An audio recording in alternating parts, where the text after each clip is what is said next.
Like they can have multiple commissions and you put suspect leaders, you will have problems with elections.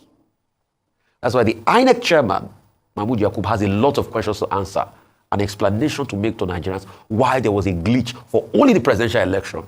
It will be better for Nigeria to have a total reform when it comes to our constitutional, electoral acts, among many, because when you look at what actually transpired in the 2023 election, it is very obvious that even our constitution needs to be amended. If not, if we don't do that, the way the country is headed is going to be, a catastrophic end at the end of the day. History of nations, when a nation is ready to advance, it has conversations. When we keep having conversations and we're not true to ourselves in those conversations, then the question is, are we truly ready to advance? After the 2007 elections, that the president that was elected from the elections said the elections were fraught with irregularities, he set up the Waste Commission. The Waste Commission is supposed to be the template. So Jega was on that Waste Commission. In fact, it was an extension of that. They put him as INEC chief. And he did his very best. Our leaders have a way of picking and choosing. They passed some parts of the Waste Commission, they left some part and part. The most critical part, if we want election transparency in this country, is the fact that the president must not have a hand in who becomes INEC chief or how INEC is run. Leaders, I dare them to do it. And I dare the incumbent president to ensure that that becomes the order of the day, that the president does not have a hand in who picks the head of INEC. I dare them. He knew he was leaving. Automatically, he changed course and allowed things flow. The success of any election will still be incumbent on our leaders in the country. Both who is made the leader of INEC. Yeah, I appreciate the calls for reforms. But if you're Bodula, they can have multiple commissions and you put suspect leaders, you will have problems with elections. That's why the INEC chairman, Mahmoud Yakub, has a lot of questions to answer, an explanation to make to Nigerians why there was a glitch for only the presidential election. Today, the reason why Jega is still being called to come and speak about election was because of his performance in 2015. Believe it, you might not like the man, but he's become a standard for elections. It's just simple as that. If we want this country to move forward, then we ought to do the right things. Now, look at what Robin Abati said before I come back to talk intensively about the bill that was presented before the floor of the House of, by the Senate, where the bill sake, to stop, wasting of money when it comes to by-election.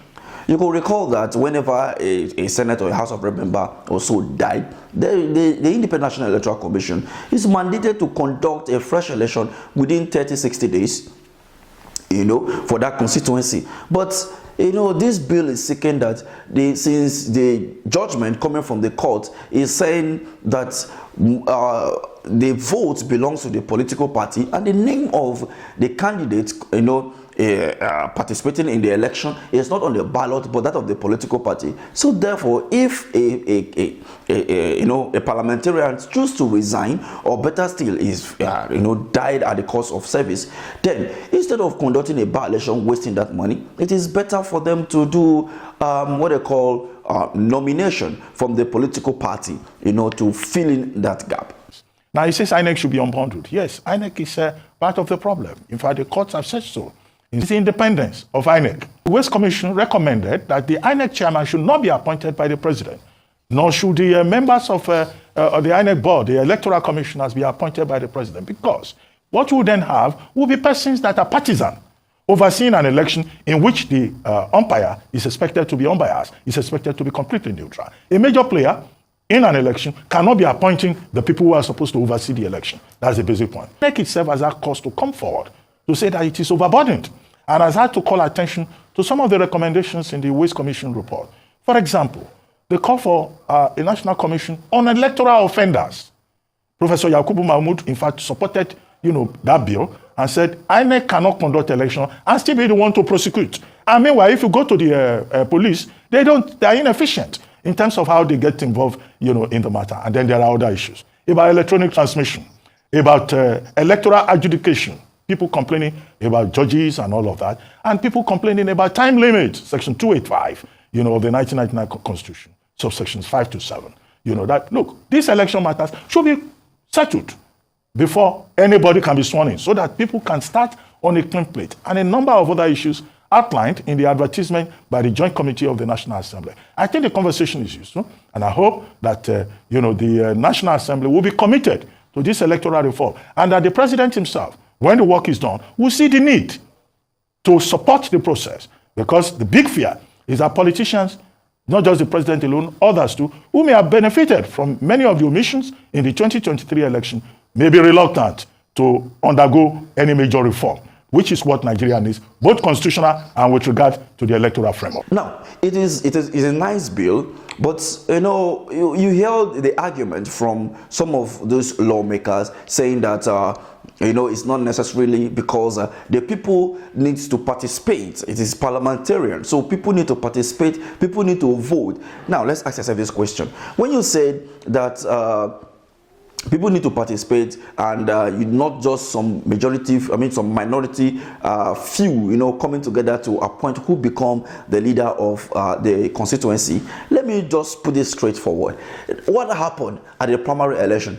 Those that are not part of your political party and did not participate, in choosing who becomes a representative from that constituency, maybe you will say that, but they participated in the political party they belongs to. But then, let's ask ourselves this simple question. But even at that, how many people were permitted to vote at the primary? It is just some minority few that go out there, to vote people into office. You could say that it is based on delegation, and those delegates are, party chairmen, ward leaders, and all of that, who goes there to vote, and they represented the will of the people from the grassroots. But excuse me here, they don't represent the will of the people. We could saw what happened during the 2023 primary election, where dollars were being shared during the primary election of the APC. 100 million naira to purchase tickets to contest for the presidential election. And will you tell me that even if the will of the people from the grassroots was going to emerge definitely during the primary election, do you think seeing them giving you $5,000 will solve any or make the person to think of the will of the people? No. That is the reason why probably we should do what they call direct primaries, when everybody comes out and vote. Then you will say that everybody participated in the process of electing their representative. Not this one that few people will go to Abuja or go to wherever, Lagos or Port Harcourt, and then they will nominate or do the election, announce and in the general election, yet the will of the people will still be submerged. When you look at the Nigerian election process, you will discover that we are left with between the good, the bad, and the worst to choose from. And Nigerians will have to calculate, to choose between the bad and the worst. Like what happened in the 2023 general election, during the presidential election, we were left with the good, the bad, and the worst, to choose from. Nigerians go for the good. But what happened? The Independent National Electoral Commission said there was some glitches, and which resulted into the presidential election being marred with a lot of irregularities across the country. Anyway, what can we say? We can only give our opinion, but it's necessary if we continue to add our voice, to make sure that we change the narrative going forward. What do you think? Let's hit the comment section with positive response. Remember, nobody cares about you with your personal interest. So therefore, as you go ahead to make your point, please let's do it to be civil and not using hate words. Thank you for watching.